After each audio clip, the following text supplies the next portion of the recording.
If people don't like the fact that I feel this way, I'm sorry. And this has nothing to do with red or blue. This has everything to do with this is not how things are done in this country. Yeah, well, he's letting these people in so they'll vote for him. I love this country. This country, dude. I started Miles Franklin in an office the size of a closet from a loan from my dad's friend whose middle name was Franklin. $60,000 loan. I was 19 years old. I've worked my ass off for 34 years. Never had a customer complaint, and thank God every day for the opportunities I've been given in this country. And when you see this stuff, you wonder, are we crossing a line that we can never come back from?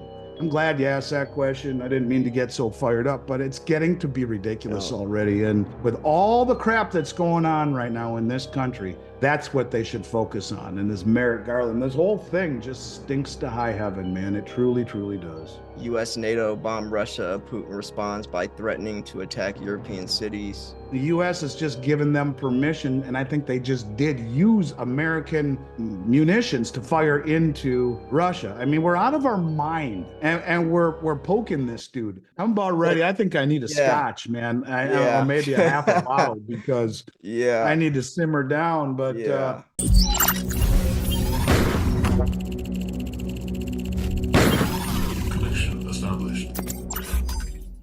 You have just tuned in to the Silver Stacking Podcast. Grab some popcorn because today is going to be a good episode. We'll be covering things from geopolitical events to silver stacking and everything in between. We are here with the man, the myth, the legend, Andy Schectman. He's the CEO of Miles Franklin. If you also stack silver and want to be updated on a daily basis with the newest, latest, freshest, most up-to-date, recent information in the world of precious metals, well, look no further. Click subscribe and click the bell so you get notified when I post. If you are buying silver right now, which I hope you are because it's cheap, look no further either because Miles Franklin is the best. We have specials every Monday. Right now, Britannia's 310 over spot. We have Buffalo Rounds 235 over spot, like 7 or 8 different types of 10-ounce bars, 225 over spot, 90% silver, $3 over spot. Email me slayer@milesfranklin.com or call me 330-485-6172. Andy, it is good to see you. How are you doing? I am great, my man. Thanks for having me. And, it's crazy how fast things seem to be spinning. It just seems time just keeps going faster and faster these days. Like, not like it used to be, especially when you're young and the time just kind of creeps. It just seems like things are spinning in a much faster clip these days. I don't know if you feel that way, but it's kind of like a blur to me these days. But it's good to be back, and I always look forward to these with you, bud. And let's dig in. I'm sure there's a lot to talk about. Yeah, there is actually. And I know a lot of people like when we answer their comments, but we've been doing that the past several weeks. And I wanted to revert to some things that I want to talk about because there's a lot of stuff happening. And I'm very curious on what your thoughts on these situations are. First and foremost, I know we can't play the clip, but Alex Jones years ago, probably 2 decades ago, made a video talking about silver manipulation, silver corruption. They are trading hundreds and hundreds and hundreds of times. Usually it's about 200 times the amount of paper silver that there actually is real silver in the world. And they use that to manipulate the price and hold it down anytime it starts going up, because then they can dump limited amounts of their paper silver, and it creates the illusion that silver actually doesn't have value when really silver is hundreds of times more valued than what it really is. You understand? It's a real, tangible commodity that's used in construction, that's used in electronics, that's used in microchips. It's been valued for over 6,000 years. Same thing with gold. So Max Kaiser came on my show 10 years ago, 5 years ago, 2 years ago. I'm trying to get him on next week. And he hammered the point that if people simply start demanding physical delivery of silver in the market with their trades, that it will bankrupt JP Morgan, Goldman Sachs. All of them will go down because the amount that they're leveraged against silver is, again, hundreds and hundreds of times bigger conservatively what GameStop is. And I found that video because like 3 or 4 days ago, he tweeted out silver naked short selling, how it's going to crash the US banking system. What do you think about this stuff? I had no idea that Alex Jones was even into silver to that extent. I did know that he was. He asked me, or his staff asked me, to be kind of his go-to gold person several years ago. Twice they've asked me. And as tempting as it has been, I think he's got great information, but I couldn't get tangled up in lawsuits that he found himself in. Big lawsuits kind of freaked me out. And while I understand that that could have been a missed opportunity, um, the lawsuits that he was embroiled with, and I think maybe still is, are real. And if it weren't for those, I would have jumped all over it. So he's been involved in gold and silver for a long time, actually. I would say 15, 20 years, because this goes back when I was living in Minnesota. We had our first conversation. But I think, to my point, he's got great information. You and I were talking offline when he created that video. That was a long time ago. He understands the way things are going, and he sees truth when others don't. So, yeah, I think, Big Swear always used to say to me that this is the case, that silver is the Achilles heel, if you will, of the Western system of the bullion banks. And I never really understood it until recently. And I do think I understand it a little bit better recently. Last week when you and I talked, we talked about how the bullion banks for 4 weeks in a row, if you go to the Shanghai Metals Exchange website, you can see that for 4 weeks in a row, starting in the second week of March, you had Deutsche Bank, J.P. Morgan, Standard Charter Bank, and HSBC Bank show up to chat with the folks at the Shanghai Metals Exchange. And when you realize that gold cannot be exported out of China, only silver can, it became a little bit more clear as to what they were doing there and what they were talking about. If you look at the silver inventories of the Shanghai Metals Exchange starting the second week in March, you'll see a 45-degree angle down. I believe that they came there with their hat in their hand and said, listen, if we really need your help on silver, because the LBMA has come out and recently said that they're at the second, if not the lowest level of available silver in the history, 140-year history of the exchange. The COMEX is, as we know, is down to 60 million ounces or less, which is rehypothecated, means sold over and over and over between 16 and 1700%, if we believe the numbers that they give us. Could be more. Rehypothecated, meaning that 16 or 17 people own the same contract. And if they all say, we want delivery, think of Bernie Madoff.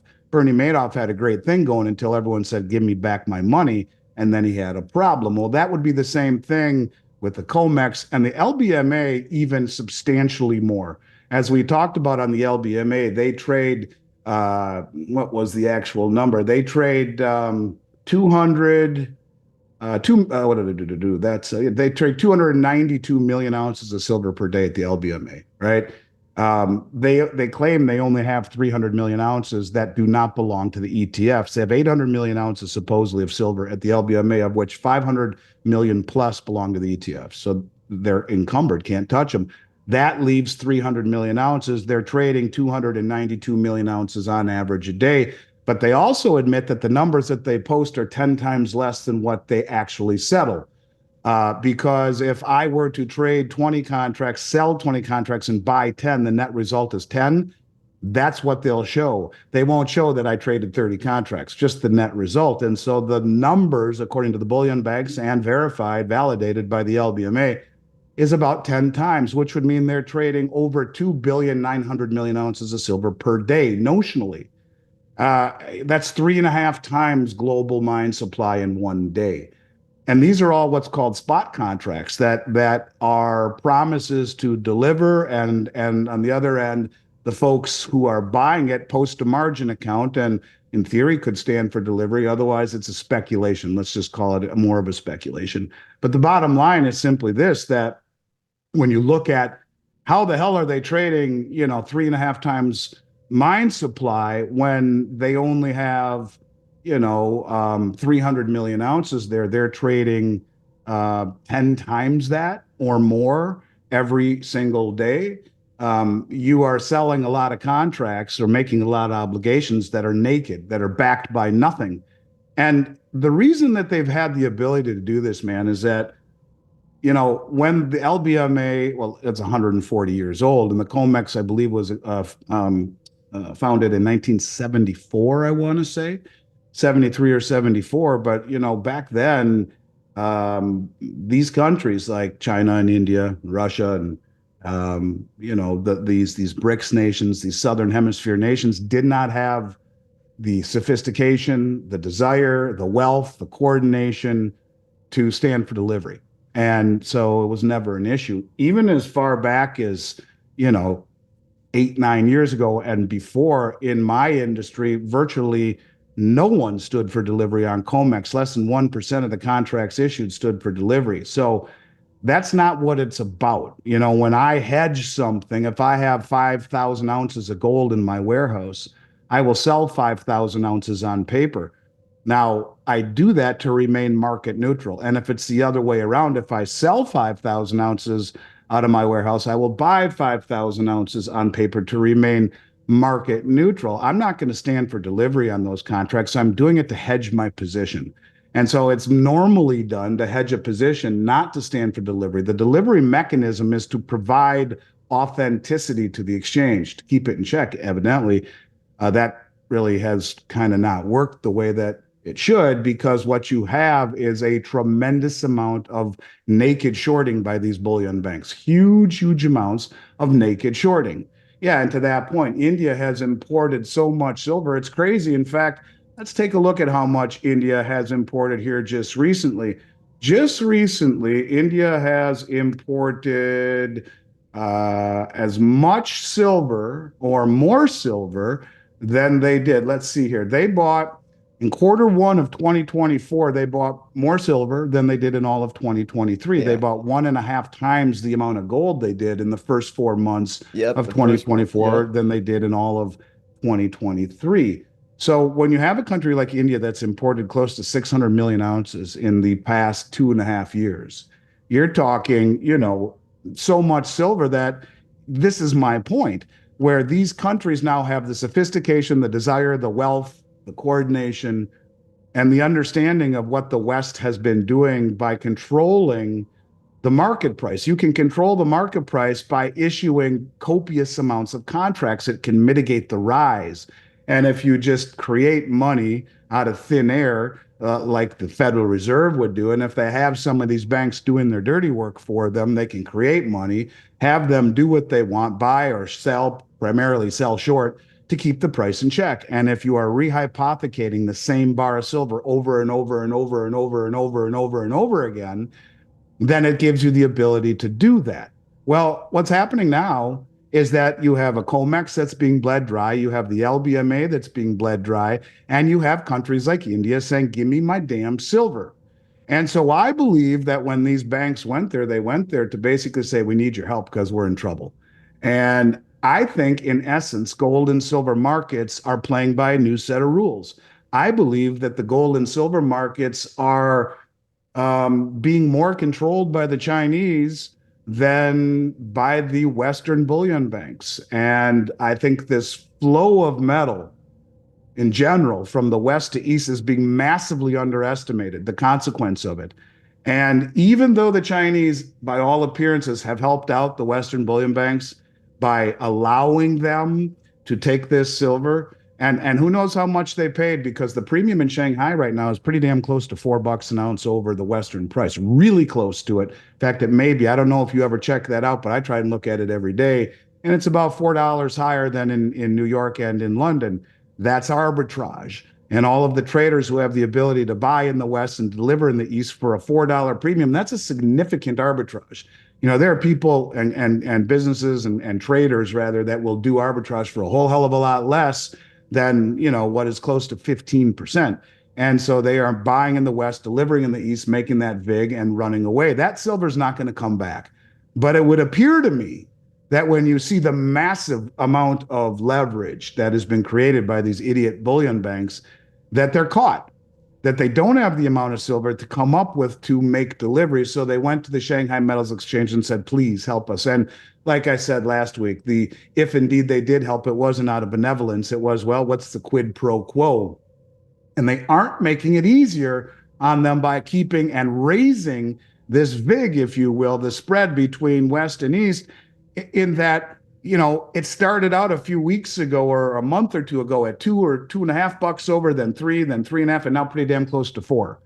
So Yeah, I think he's right because if all of a sudden one of these big bullion banks couldn't deliver and they have massive, massive leveraged contracts out there and everyone says, shit, they're not delivering, boom, the whole thing blows up as everyone runs to the door.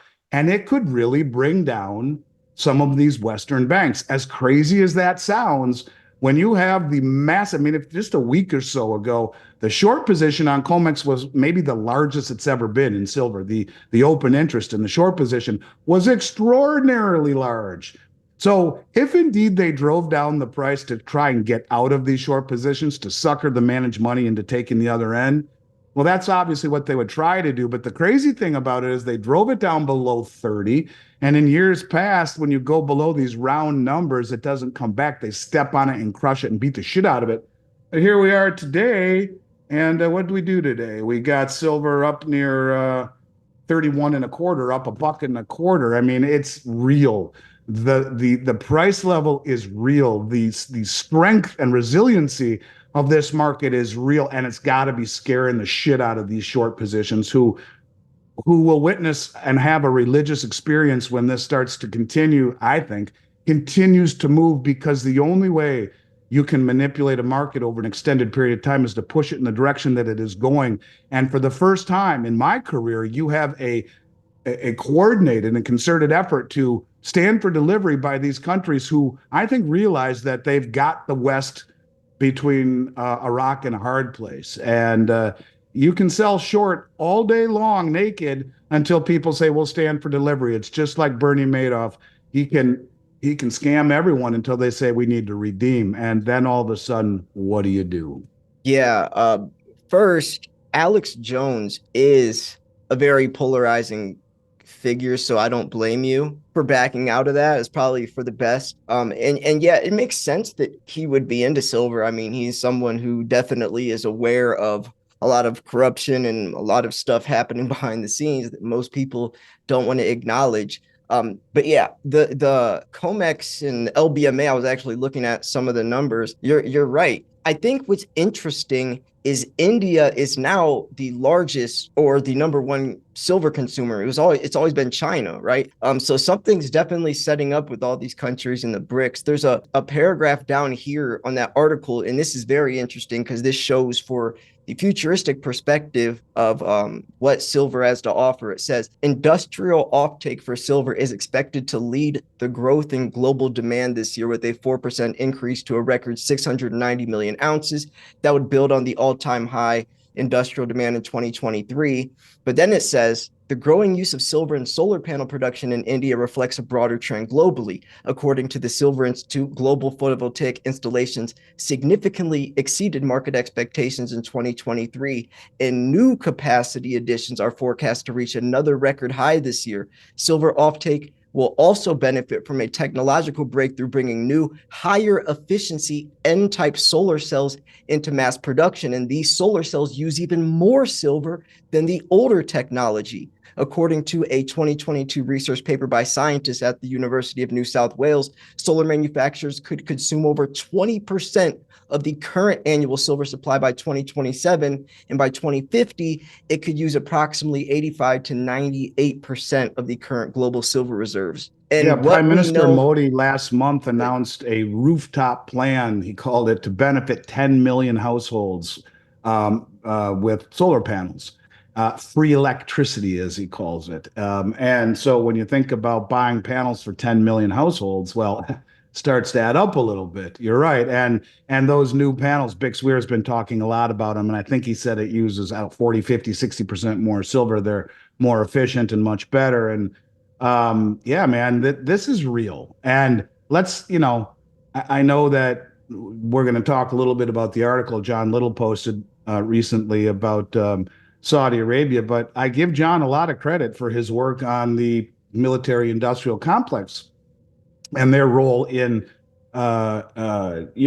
accumulating silver quietly, candescently for high-tech weaponry like missiles and aerospace and you name it. And we've talked a lot about that, but this is omitted from the Silver Institute numbers, and you have to wonder just what is the real the number, and real maybe numbers. maybe Yeah. this explains why, that I think if you try and figure out the why and work backwards, why would 4, 5 commercial banks risk everything? Why would they be record short in terms of the largest concentrated short position in any commodity traded on COMEX in an environment like this? I mean, you want to talk stupidity? It's as dumb as a mud wall in a rainstorm, and it just you makes you wonder. And then when you see J.P. Morgan fined $920 million for manipulating the silver market and then still allowed to run the world's largest silver trust, or the Bart Chilton interview with Chris Marcus, where Bart Chilton, the former head of the CFTC, said to his superiors after J.P. Morgan went back on their deal for taking over Bear Stearns' short position, and they were supposed to lower their short position within a little bit of time in order to get into position limits or within position limits, and in fact went the other way and increased their position limits, increased their short position. And Bart Chilton, the former head of the CFTC, says to his superiors, they are in violation of our agreement and of antitrust law. They need to be prosecuted. No, back down, Bart. This is a political decision. And when Bert admitted that on Chris Marcus's show, I fell off my chair. He then died a week later. So when you talk about conspiracy, reality, the fine line between it, whatever, ask yourself if indeed silver really is used as much in the military industrial complex. And I've had much of this validated by client of mine who works for the Department of Defense. We've talked about that before. He actually helped design the Patriot missile. And when you talk about John Little talking about the massive amounts that they need, well, it almost, I think, puts into context why they would be that short in a commodity, the largest concentrated short position in any commodity traded. Well, if the military industrial complex is pulling the strings, yeah. And so these banks, these bullion banks, could be very trapped. And I think the numbers that we're being given, maybe even out of COMEX and the LBMA, are generous in terms of just how much silver is actually available for delivery. That's the crazy part, is even if they weren't exaggerated, that would still be insane. But thinking on top of that is just mind-blowing. Let's go into the article that you were just mentioning. This is the title, folks. Mark your calendars, June 9th, the end of the US dollar as the global reserve currency. Then goes in to say, on June 9th, in the year of our Lord 2024, the agreement between the United States and Saudi Arabia to sell Saudi oil in US dollars exclusively ends. Saudi's prince has already notified the US that this agreement will not be renewed and they will no longer accept US dollars. So let's talk about that. Yeah. I like I said, I give John a lot of credit. He's a hell of a researcher, but this is a dangerous one. And I've always said that when you come out, see, I live in a world of probabilities, and I have been saying that was going to happen for, I don't know, almost 4 years. In every podcast I've been doing, that's the thesis that I run with. You know that. I've said that on your channel since day one, and it will happen. The probability of it happening is extreme. Is it going to happen June 9th? I'll tell you why he's saying that. But let's go back for a moment. And at the end of 2023, this is an interesting take. The Crown Prince of Saudi Arabia said China was our most important trading partner this year and for the next 50. Now, those words may have been chosen very carefully. June 6th today, it's debatable if it was the 6th or the 9th. If you read about it, it's kind of hard to figure out exactly. But one of these 3 days is 50-year anniversary of Kissinger signing the petrodollar deal. And then, for all intents and purposes, a 50-year deal where we protect the Saudis and by extension OPEC, and they then will denominate oil globally in dollars, and all of their excess surplus will go into U.S. treasuries. Now, when you take a look, first of all, at the U.S. Treasury roll, China as an example, there are many others that are doing the same thing, but we'll just focus on China for a moment. If you look at the difference between their treasuries being sold and their metal being bought, it's going like this. They're dumping treasuries. They're down to just over 700 billion from close to 3 trillion. Slowly, not too fast to cut off their nose to spite their face. But at the same time, their gold acquisition and their silver acquisition has been running rampant for almost 20 months in a row, unabated. And that's what they tell us. They're also the largest producer of it in the world. We have no idea how much they buy, what they're buying around the world by their sovereign wealth funds that aren't being reported. Maybe they're buying gazillions of dollars worth of coins all over the world too. Who knows? The point is that they are increasing their metal content and decreasing their exposure to the treasury market. So, I have my ear to the grindstone pretty well. If John is breaking this story, it's pretty amazing. I haven't heard it, but it wouldn't shock me because I've been saying it's going to happen. Now, to go out and say the Saudis have already told the West that this is the case, don't know where he heard that. Pretty extraordinary if it is the case. To say that it is done, pretty extraordinary. But let's think for a moment what happens if it is done. Every country on the planet who's had to stockpile dollars for 50 years doesn't have to do that anymore.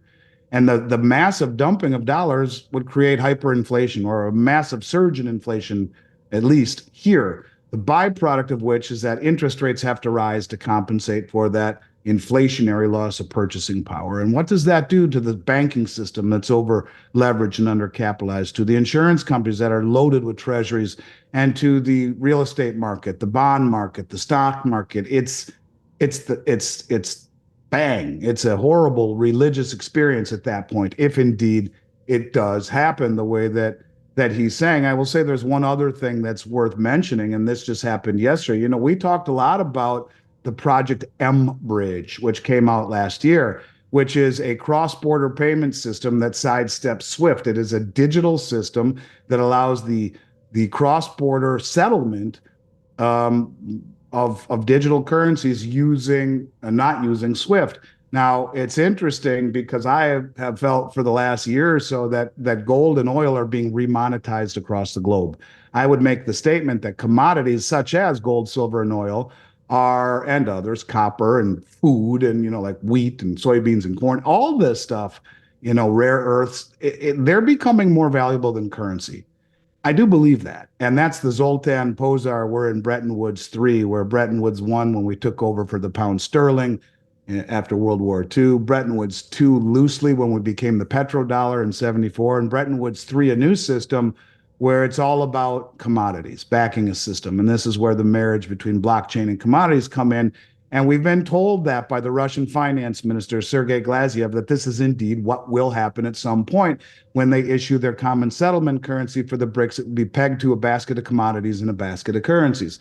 Okay, so we know that. But I have felt for a while, like if you take a look at oil being, when China won a contract to modernize Iran's biggest airport, they settled for it to be paid in oil. When you take a look at Saudi Arabia selling China their oil for the digital yuan or for the petro yuan bond, both are immediately convertible into gold in the Shanghai Gold Exchange. So you have gold and oil really taking on a role, as far as I'm concerned, and being remonetized globally. And if you look at what the Project mbridge has done, their first two trades were both done last year. One was like in November and one was in December. The first one was a cross-border payment using the digital yuan, using Project mbridge for oil. And I think it was with UAE, but I'm not positive. And the second one was a cross-border payment for gold using the Project mbridge and the digital yuan. So I find it interesting that an article came out yesterday from Reuters saying Saudi Arabia has just joined a China-dominated central bank digital currency cross-border trial in what would be another step towards less of the world's oil trade being done in U.S. dollars. The move, announced by the Bank for International Settlements on Wednesday, will see Saudi central bank become a full participant of Project, and this is in quotes, a full participant of Project mbridge, a collaboration launched in 2021 between the central banks of Hong Kong, China, Hong Kong, Thailand, and the United Arab Emirates. And so, what does this mean? Now, I'm almost certain it was Thailand. Let me just double check. I want to say that Thailand just joined the BRICS or formally applied, and I think they did. Yep. So Thailand has just formally applied to the BRICS. China is in the BRICS. The United Arab Emirates is in the BRICS. Saudi Arabia is in the BRICS. Do you see a trend in all of this? So is it going to happen on the 9th, man? I don't know. And I think it's better to speak in terms of probabilities rather than to pigeonhole yourself into the 9th. But I will tell you, this will be one of the greatest calls I've ever seen in my career if he nails it, because I have dug. When I read that article, I looked everywhere. Where the hell's he getting this? And I can't find it. So maybe he's right. But it does mark the 50-year end of the deal.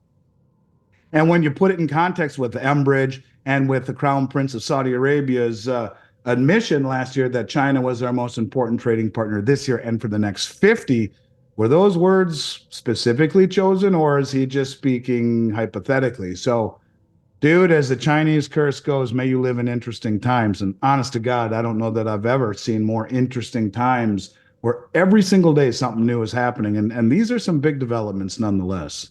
I don't like that he said June 9th, because then if it's not, or if nothing happens on June 9th, people might think it's not as credible. Regardless, this is something that is happening and will soon. I don't like, I mean, and that's 3 days away. Like, holy shit. But here's what's let's look around the globe. BRICS meeting to install the end around the US dollar, gram of gold for barrel of oil. Ukraine continues to siphon the taxpayers' wealth. Congress illegal insider trades are intensifying. About 1.7 trillion, or nearly 30% of outstanding commercial real estate debt, is expected to mature from 2024 to 2026. Most of this debt's going to need to reprice during this time, at a time when office values may have fallen about 34% from the 2021 peak. Also says many commercial buildings are selling 75% less than last purchase price. Example, FedEx building in Ohio sold for $9. Corporate layoffs are intensifying. Hang on, stop right there before you keep going. Yeah.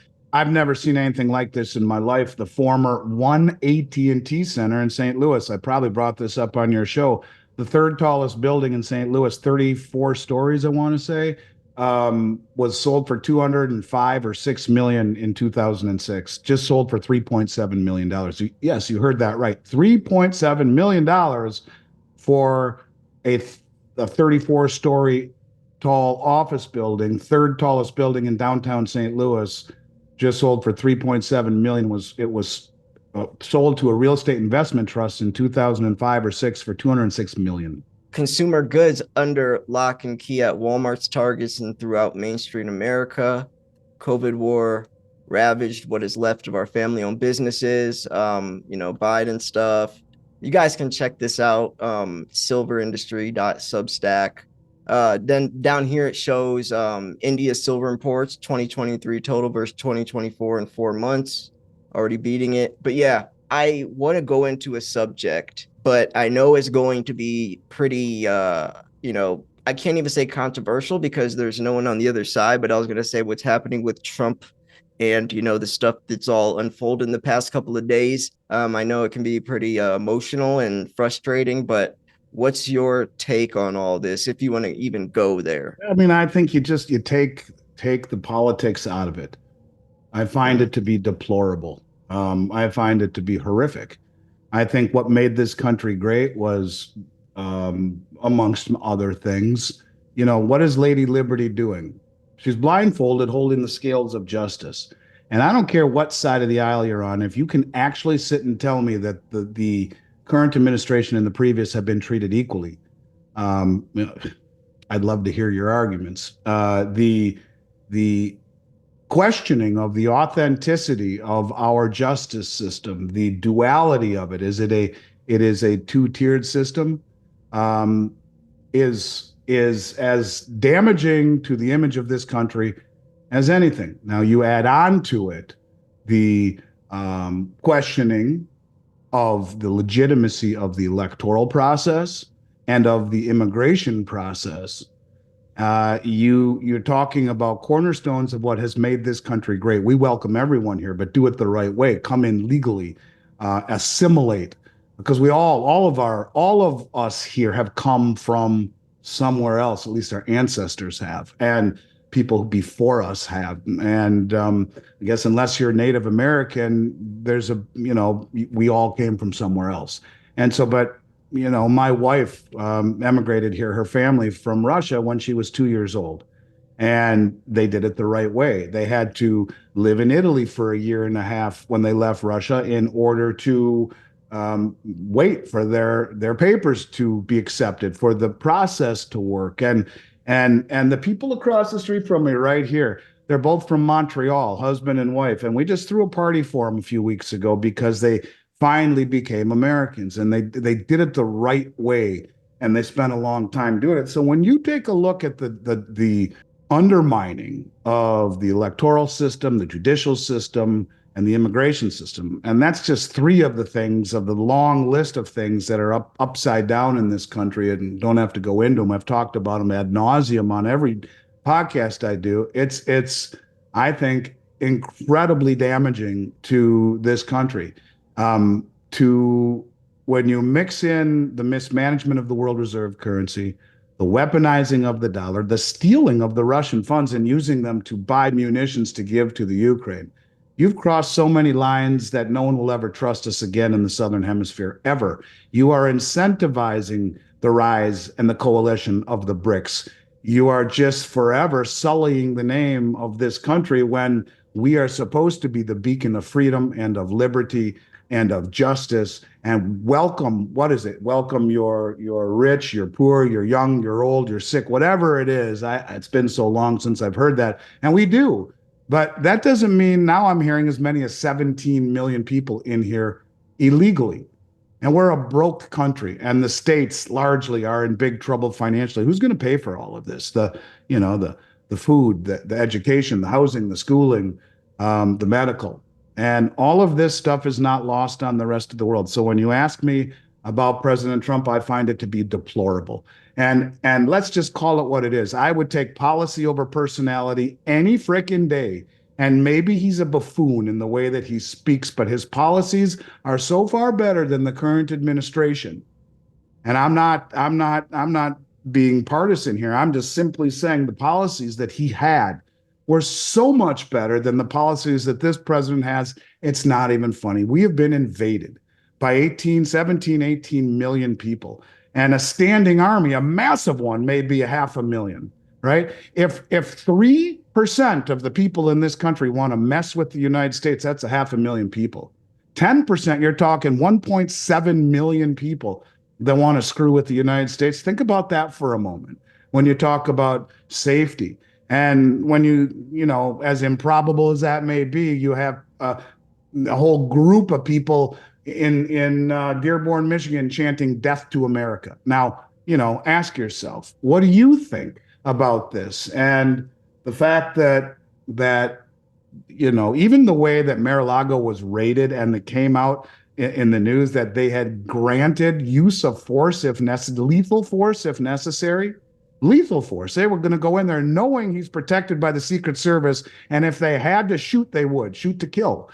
And yet they give Biden's attorney free reign to go and take a look at all this stuff, that all of the files that he has at Penn University or in his garage or wherever the hell they were before they came. They didn't come guns a-blazing at 5 a.m. with lethal force if needed. The whole thing stinks to high heaven. And if people don't like the fact that I feel this way, I'm sorry. And this has nothing to do with red or blue. This has everything to do with, this is not how things are done in this country. Like I said, I'll take policy over personality any day. And I will say this too, and I don't care what the comments are, if the current administration wins, God help this country.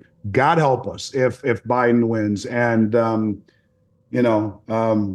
I just think we're in for a lot of rough times if that's the case. You might as well just call us socialist if that's the case, because that's the road we're heading down. Yeah, well, he's letting these people in so they'll vote for him, right? Like that's why. That's part of the Cloward-Piven theory. Cloward-Piven theory, I've talked about that on a lot of shows. I don't know if I talked about it on yours or not, but that's the husband and wife professors from Columbia University who taught in the 60s. And you know who went there? Obama went there. You know who else went there? Jared Bernstein, the lead economic advisor to the government who wants to lose the reserve status. And I know all of your listeners have probably watched Jared Bernstein fumble around trying to explain how the U.S. prints money and sells bonds. It's the most embarrassing thing I've ever seen on Twitter. It's the most humiliating thing you could ever see for the lead economic advisor for the United States. I couldn't believe it, but that they both went there. And the Cloward-Piven theory, amongst other things, is all about turning the welfare and the entitlement system with a mass amount of people, and mostly in the inner cities. Think about 17 million people all in the inner cities, all needing some form of welfare assistance. You overwhelm it, you blow it up, and leads to universal basic income and socialism, and it's a way to overthrow the system. This what was taught at Columbia by Cloward and Piven, the husband and wife professors. And is it ironic that that's when Obama was there and that's when Jared Bernstein was there? I don't know. You tell me. There is a fine line in all of this stuff between realism and pessimism. And, you can't make this shit up, actually. You just can't make it up. Google the Cloward Piven theory, read it, and ask yourself, is this what they're doing? I walk away from saying, my God, this is what they're doing. So, yes, the whole premise of it is to create a serfdom of people that will never, ever vote Republican. Why would they? Trump is talking about deporting them, certainly not, pouring out money for them. And, why would you do that if you're them? You're going to vote for those that are going to give you the handouts. And I understand that, but that's what they're doing. And you get to a point where you have so many people that will only vote one way that the elections just become moot. He on Instagram, he posted something about the amount of Chinese nationals that came across the border that got caught when Trump was in office. It was 350 something. And now with Biden in office, I forget what the exact number was. Most of them are your age men. Yeah. Or younger. There's also this post. It was a picture of Donald Trump and then a picture of it was Biden, the Obamas, Bush, and all these people. It said Trump, 0 wars, something. And then with these people, hundreds of millions killed. Like, I forget how many wars have been under those people. With Biden, once when Trump was in office, 0 wars. Biden now 5 wars, however many proxy Let me give you another example of stupidity under this current administration, the way that we are doing things. There's a woman named Michelle Wu, and she is Boston's first female and Asian American mayor. And, we've seen just how well this has worked in San Francisco. But she wants to make crimes, including shoplifting and disorderly conduct, off limits to prosecution. She has promised to reallocate police funds to other city priorities and believes in demilitarizing law enforcement by eliminating the use of tear gas, rubber bullets, and police dogs. Further, Wu wants police records of use of force to be made public, which critics say would endanger officers' safety. But listen to the do not prosecute list. You can't make this up, man. You just can't make it up, right? Here's the do not prosecute list, okay? Unless supervisor permission is obtained. 1, trespassing. 2, shoplifting, including offenses that are essentially shoplifting but charged as larceny. 3, larceny under $250. 4, disorderly conduct. 5, disturbing the peace. 6, receiving stolen property. 7, minor driving offenses, including operating with a suspended or revoked license. 8, this is the one that it makes me itch when I hear this one. Breaking and entering where it is into a vacant property or where it is for the purpose of sleeping or seeking refuge from the cold and there is no actual damage to the property.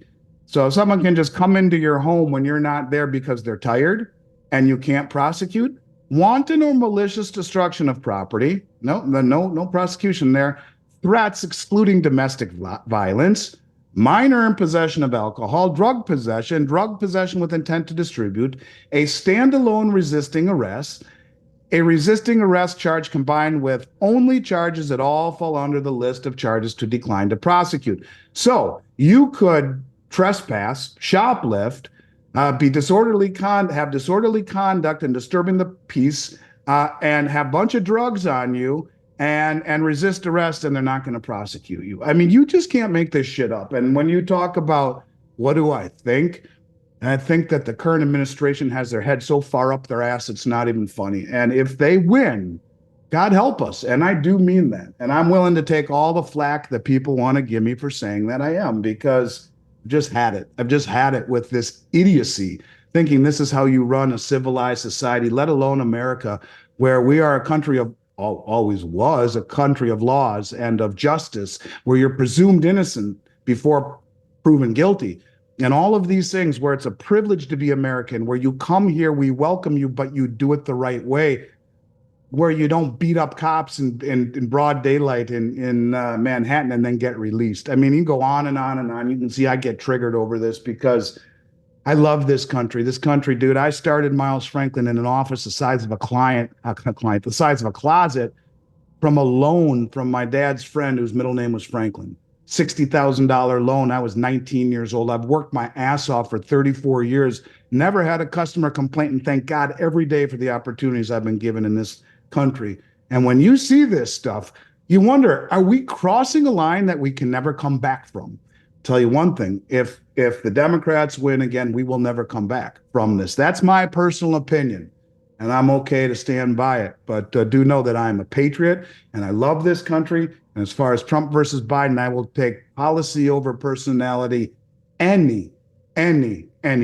And I rest my case. I agree 100% with everything you said, and I'm sure every single person will as well. That I mean, that watches this channel at least. The only thing that scares me is YouTube censoring my channel. I almost want to start like a Patreon or somewhere where we could post like uncensored stuff without having to, Hey, everything we just that. said is completely and totally real. This article about Michelle Wu, just for the YouTube censors. Let me just tell you where the article was that I read. It came from the Daily Mail, as the Daily Mail reports, Michelle Wu, and then it goes on and on and on. So this is not make believe. This is for real. And you know, the funny thing about it is that this do not prosecute list, was created by former Suffolk County District Attorney Rachel Rollins. Rollins, who later ironically joined the Biden administration but resigned amid ethical violations, had advocated for the non-prosecution of more low-level offenses. Great for you, Rachel. And you know, I don't think someone breaking into your home while you're away because they're tired or cold is a low-level offense. In fact, I'd shoot them dead the minute I walked in my door, if you want to know the truth. And it's just insanity to me, man. It's true insanity. And makes me angry. And I think you can see that because, you know, what are we if we have no laws? You might as well just strap on a 6-shooter to your hip like they did in the Wild West. And I mean, because that's what it is. If you don't have laws and you have no recourse, how about this? You have a young daughter. Would you let your daughter in Boston work at a drugstore on a Saturday night when they can come in and steal whatever they want and not get prosecuted? I mean, or disturbing the peace or larceny or disorderly conduct. I mean, think about all of the periphery here. It's not just this, it just spirals out of control. And would you want to run a business in a city where that's the case? I mean, if everyone keeps stealing $250 worth of stuff over and over and over and over and over and over and over again, at what point do you go out of business? At what point do you say, screw it, it ain't worth it anymore? So yeah, I'm glad you asked that question. I didn't mean to get so fired up, but it's getting to be ridiculous already. And Boston, of all places, you know, I never knew Boston was that liberal, because you watch like a Boston Red Sox games, their fans seem tough and American and gritty and more blue collar, like what America should be, you know? And I don't know, man. I'm sorry for getting so tripped out. It really bothers me. People want it. I mean, everyone I talk to on the phone every day all agrees. Luckily, I live in Ohio, so you know, I can go to the firearms store, buy a gun. I'm not a felon. I just did that, actually. Go to the shooting range consistently now.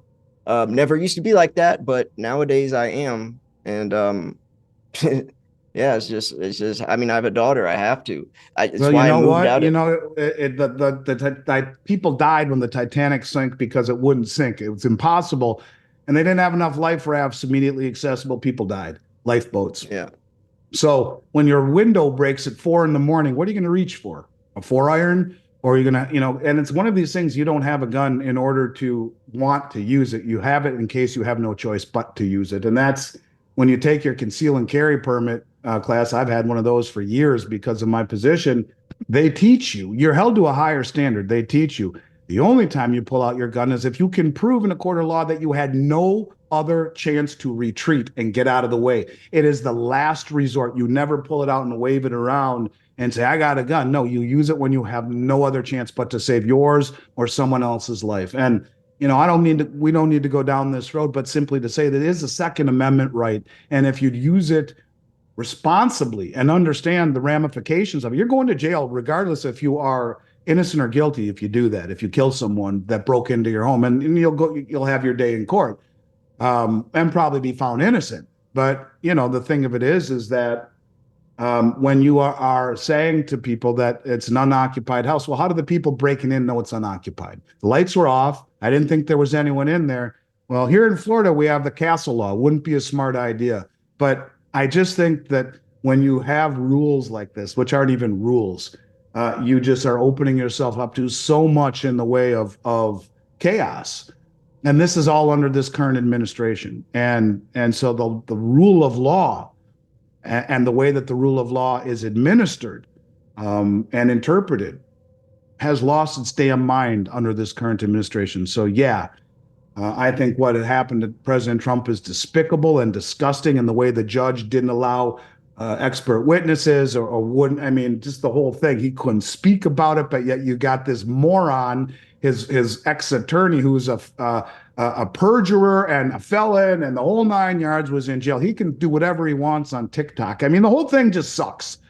So yeah, it's a part and parcel to the stuff that I've been talking about. And you put it together with all the stuff we've done outside the country, it only accelerates the demise of the dollar, the de-dollarization, the de-treasurization, and the prestige and image of this country. It's all connected, I guess, is what I'm trying to say. This is why I feel so lucky to do what I do on a daily basis. Like this goes hand in hand with helping people preserve their wealth. I want to show this. I want to show these people exactly that I'm not making this up. I'm going to screen share something because this should also speak for itself. Look what day I started my channel. July 4th, 2015.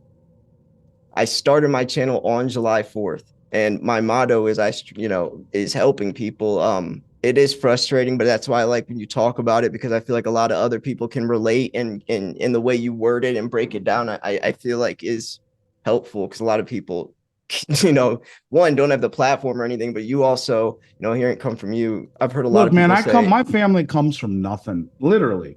And I mean that, we came from nothing to where we are here. And that's why I appreciate what this country has allowed me to achieve through hard work. I started this company before the internet, and to see it just being disregarded, and the laws and the way that the justice system is working. Yet, I have a very close friend who is high up at Live Nation, and they're being sued by the Justice Department right now on I guess you call it monopolistic business, monopoly, because they also own Ticketmaster. Like, the Justice Department doesn't have better things to do right now than to go after Live Nation and Ticketmaster, something that is this isn't even something, it's not like it's a telephone company or a utility. This is something we do for leisure. And when you talk about just how messed up everything is with the Justice Department, there's another good example of it. Let's go after Live Nation right now. With all the crap that's going on right now in this country, that's what they should focus on. And this Merrick Garland, this whole thing just stinks to high heaven, man. It truly, truly does. This came out today. This morning, U.S. NATO bomb Russia. Putin responds by threatening to attack European cities. This is Alex Jones. This is InfoWars. So I don't, Yeah, but that's look, NATO has already come out and said they have, if there is a move towards European cities, that the NATO forces will largely be American and they will be on the ground. The U.S. has just given them permission, and I think they just did use American munitions to fire into Russia. I mean, we're out of our mind, and we're poking this dude, poking and poking and poking, and surrounding him in Sweden and Finland and Ukraine, and we're just out of our flipping mind, and we're stealing their money, right? Stealing it. It's one thing, we gave Iran back their money that we sanctioned. We're going to steal Russians' money and use it to fund munitions to the Ukrainian army. In other words, we're going to steal your assets and give the money to the foe that you're fighting a war against right now. And, when you talk about damage to the U.S. Credibility and integrity and everything that we stand for, I mean, this is all under this current administration, which has lost its mind. So, yeah, I don't I know, man. It's a wonder, sad, sad time. I hope we change it. I wonder if Trump was in office still, how many wars would be going on right now? Hmm. I feel like zero. It's like everything like if you were a president, everything to destroy the country you would be doing right now. Like everything Biden's doing is literally for the worse of this country. It's insane. I Yeah, can't it think of is a like insane. It's awful. And that's why I get so bent out of shape over it. Like you, I yeah, have three kids. My youngest has just turned 17 and they're just starting their adult lives. And, you know, I don't know that they have the same opportunities at hand that I did. And I don't know that the world they're growing up in is certainly, it's more scary than the one that I did. And I'm sure there's scary things in every. I mean, I remember being in elementary school and we would do bomb drills because it was still the Cold War. And get under a desk, a lot of good that's going to do you. But point of it is that everyone has their times where things seem scary. This is a different level, in my opinion, and a different level of stupidity. So I guess we'll have to see how it all pans out and how it all plays out. But as the Chinese I, curse says, may you live in interesting times. This is a curse right now, I as don't far as even like I don't even want to take my daughter. I don't even want to put my daughter in public school system because what they're teaching them.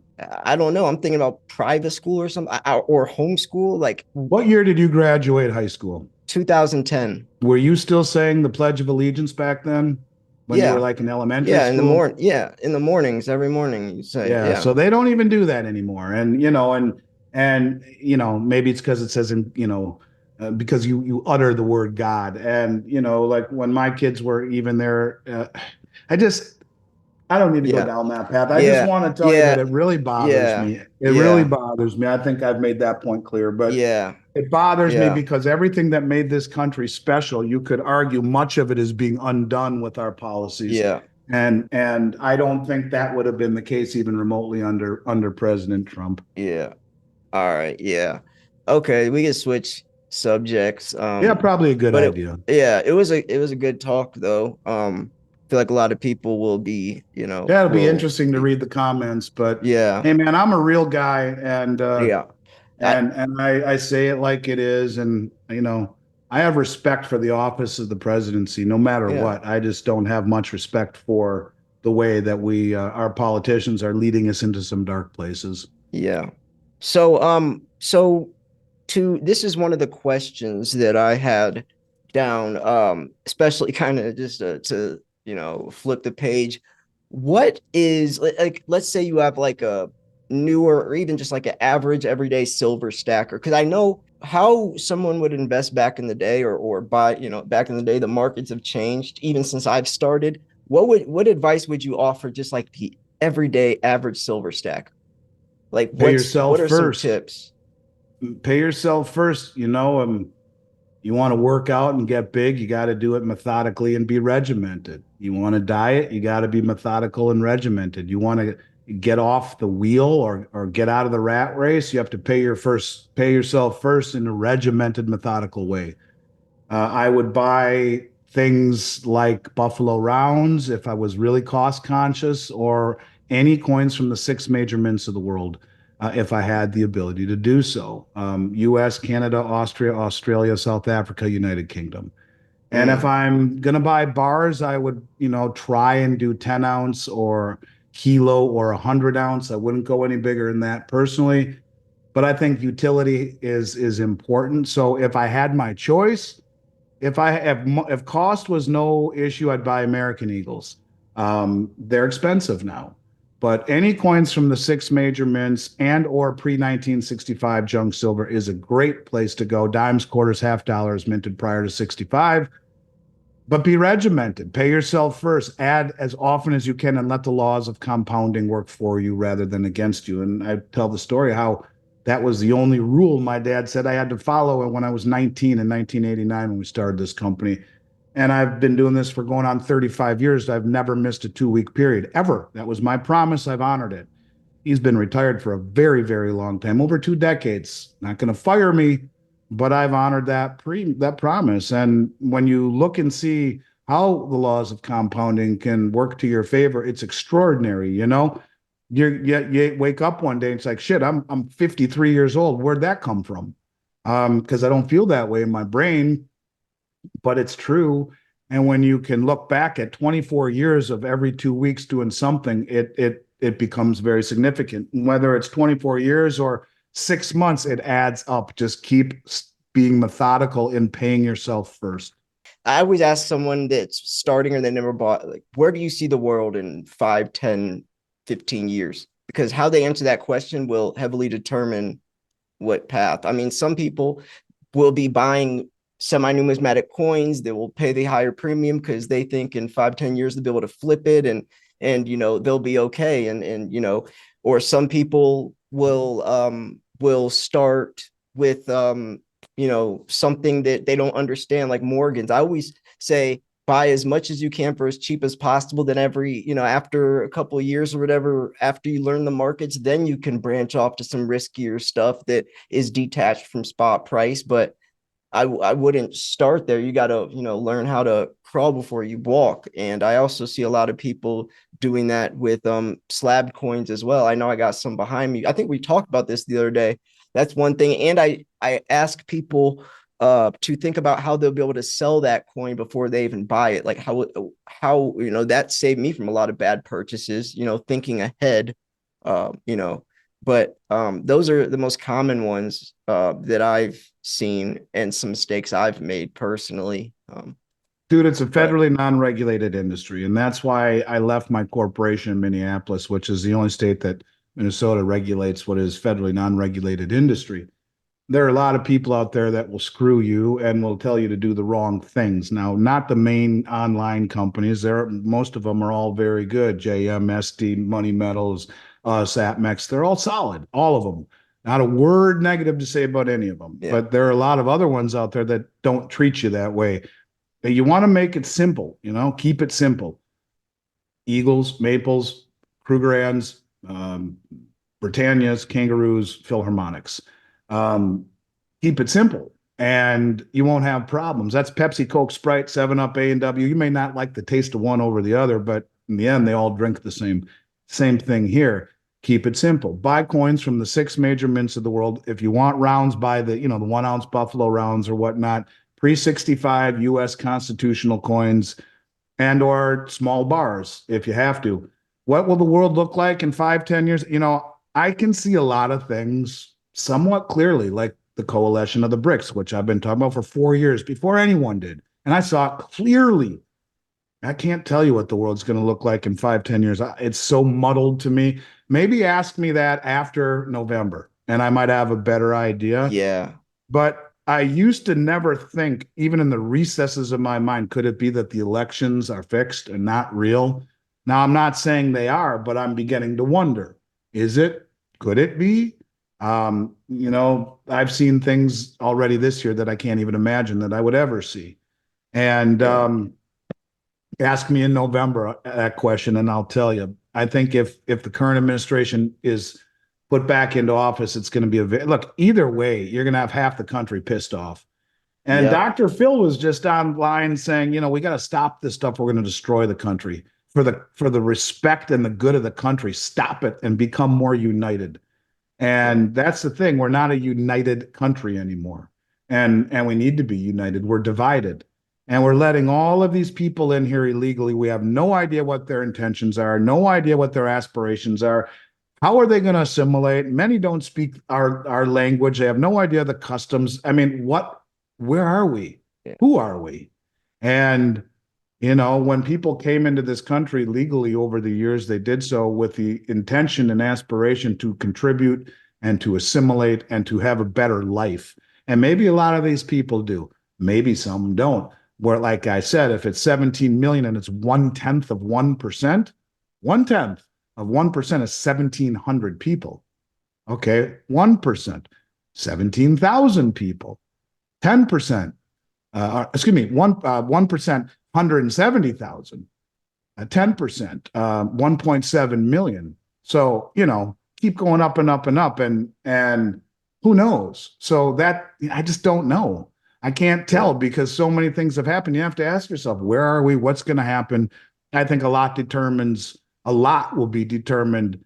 A good amount might be determined in October with the BRICS meeting, and a whole hell of a lot will be determined by the election in November. Yeah. I feel like we might have a civil war before all that even, Well, we certainly could after, I'll tell you that much. And I don't, Yeah. I don't condone violence in any respect, but I can see how half the country is going to be furious one way or the other. Yeah. All right. Well, I guess we could wrap it up here. I'm about ready. I think I need a scotch, man. Or maybe a half a bottle because I need to simmer down. But I am going tomorrow see the Grateful Dead in Las Vegas. Nice. Dead and Company. Are you a Deadhead? So that ought to mellow me out a bit. Yeah. Yeah. All right, folks. Well, thank you so much for tuning in. Hope you guys enjoyed this episode, or I guess, at least found I did. I just hope your channel educational. doesn't get a strike after my diatribe. But no, look, man, I love this country, and I hope that we find a way to right the ship. Yeah. And God bless everyone out there. Let's be united. Let's remember we're all Americans, and stop being so pissed off at everyone. And I don't know, that would be a good start, but I don't know. This is important sometimes to discuss this stuff. And sometimes maybe I go too far, but my intentions are pure. My heart is pure. I don't think you went too far at all. And I'm sure a lot of people want you to keep going on more. I mean, and if you guys want, subscribe, click the bell, because we do this every single week. It might not always I still would love to do a live stream with you one night.